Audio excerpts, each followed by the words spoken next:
The journey that began with whispers. Some villages can't be found on maps, and that's usually not a mistake. Sometimes these villages are sealed away by curses from the past. Sam, David, and Michael had been adventure seekers since childhood. One day in Sam's grandfather's attic, they found an old dust-covered chest. Inside was a yellowed, torn map that immediately caught their attention. On the edge of the map, in faded ink, there was a single sentence. Gold lies beneath the soil, but the soil will not let it go. The map pointed to the very center of an abandoned village. Locals claimed that one night, everyone in that village had simply vanished. No bodies, no tracks. Saturday night, 10 p.m. They loaded the car with shovels, pickaxes, flashlights, and food. As the city lights faded, the road narrowed, asphalt giving way to rocky dirt paths. Sam sat in the passenger seat, gripping the map tightly. David drove, while Michael gazed out the back window into the dark. David laughed. "I'm telling you, it's just an old folk tale. But if we do find gold, we don't tell anyone, all right?" Michael's voice was serious. "Even folk tales have a grain of truth, and the truth isn't always good." A little after midnight, they reached the rusted sign at the village entrance. The name was almost completely worn away. No lights, no sounds. They switched on their flashlights and stepped forward. Old stone houses, collapsed roofs, the wind whistling through shattered windows. Suddenly, a faint ringing echoed from far away. Not a doorbell, not a cowbell. It was like the wind striking a piece of rusted metal somewhere in the distance. Michael stopped. "You hear that?" Sam nodded. David muttered, "It's just the wind," but his voice lacked conviction. According to the map, the treasure was near the old well in the village square. The well was pitch black.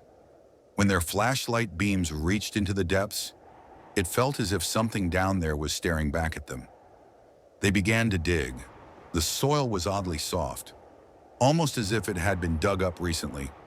But no one had lived here for years. Half an hour later, David's shovel struck something solid, a deep metallic clunk. They cleared away more dirt and revealed a heavy, rusted chest covered in strange symbols. There was no lock, yet it felt sealed shut. Sam pried the lid open with his hands. It creaked as it gave way. Inside, gold coins, jewels, and an odd wooden puppet. The puppet's eyes seemed almost alive. David's face lit up at the sight of the treasure. "We're rich!" he shouted. Michael, however, kept staring at the puppet.